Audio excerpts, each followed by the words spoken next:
এটা হলো সুয়েজ খাল। এটি এশিয়া আর আফ্রিকার স্থলপথকে কেটে আলাদা করেছে। যদি খালের ওপর একটি সেতু বানানো হয়, তবে এশিয়া থেকে ইউরোপ যাওয়ার সমুদ্রপথ কেটে যাবে। জাহাজ চলাচল ঠিক রাখতে হলে সেতুটি অনেক উঁচু করে তুলতে হবে।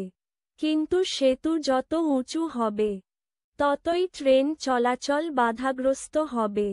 এই সমস্যা মেটাতে লম্বা র‍্যাম্প বা উঁচু রাস্তা বানানো যায়, যাতে ট্রেন সহজে উঠতে নামতে পারে।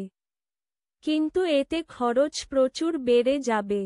যদি র‍্যাম্প বাদ দেওয়া হয়, তবে সেতুকে দুই টুকরো করা যায়। লন্ডনের টাওয়ার ব্রিজের মতো দুপাশে খুলে দেওয়া যায়।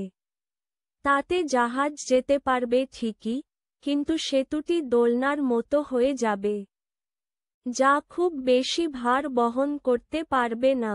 চতুর সমাধান হল সেতুকে দুই ভাগে ভাগ করা। প্রতিটি অংশ আলাদা পিলারের সঙ্গে যুক্ত থাকবে এবং ঘুরে খুলে যাবে। এই রকম ভিডিও পেতে আমার চ্যানেলকে সাবস্ক্রাইবও করুন।